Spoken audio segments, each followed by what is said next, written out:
महाभारत युद्ध 18 दिनों की कहानियां तो हम सब ने सुनी ही हैं, पर उसके बाद युद्ध खत्म होने के बाद क्या हुआ? कुरुक्षेत्र जब शांत हुआ तो हस्तिनापुर का और जो पात्र बच गए थे उनका क्या भविष्य रहा? ये बातें अक्सर कम होती हैं। आज हम इन्हीं पर थोड़ी गहरी चर्चा करेंगे, जो भी हमें स्रोतों से पता चलता है। जीत के बाद भी पांडवों के लिए सब कुछ आसान नहीं था, ये देखेंगे। कैसे श्रापों ने आगे की कहानी गढ़ी और पांडवों का वो अंतिम सफर वो कैसा रहा। चलिए शुरू करते हैं। तो युद्ध खत्म हुआ, कौरव तो रहे नहीं, पर पांडवों की जीत होके भी मतलब उसमें खुशी कम गम ज्यादा था शायद। अभिमन्यु, घटोत्कच, फिर द्रौपदी के 5 बेटे जिन्हें अश्वत्थामा ने सोते हुए मार दिया था, सब चले गए।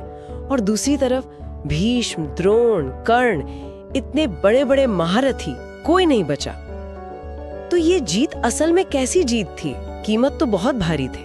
बिल्कुल सही कहा। और इसी दुख के साथ, इसी भारी मन के साथ युधिष्ठिर हस्तिनापुर के राजा बने। उनका राज्याभिषेक बस गद्दी संभालना नहीं था, वो तो एक कोशिश थी धर्म, न्याय, सत्यनिष्ठा को फिर से स्थापित करने की उस बिखरे हुए समाज में।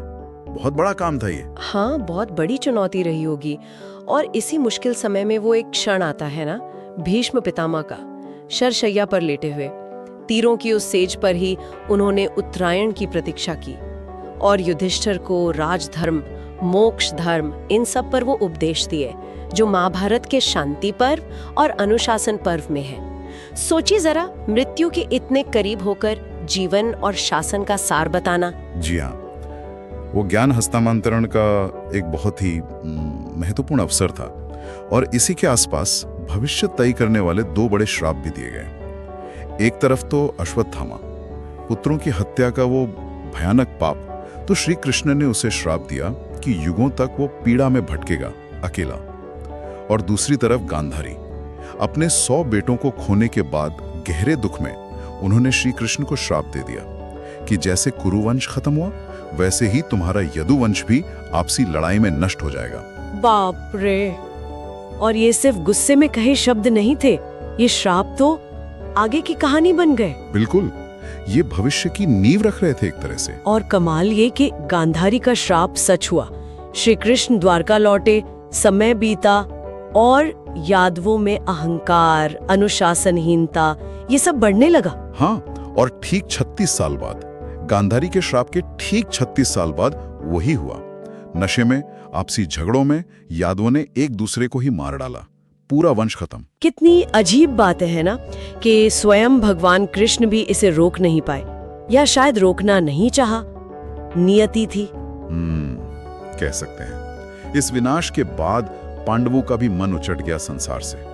युधिष्ठिर ने फिर परीक्षित को राजपाट सौंपा और अपने भाइयों और द्रौपदी के साथ निकल पड़े महाप्रस्थान पर, मोक्ष की वो अंतिम यात्रा हिमालय की ओर। महाप्रस्थान।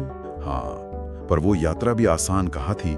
रास्ते की मुश्किलों में एक एक करके सब गिरते गए। पहले द्रौपदी, फिर सहदेव, नकुल, अर्जुन, भीम। सब सिर्फ युधिष्ठिर बचे। हाँ, केवल युधिष्ठिर, जो अपने धर्म के बल पर सशरीर स्वर्ग पहुंच पाए।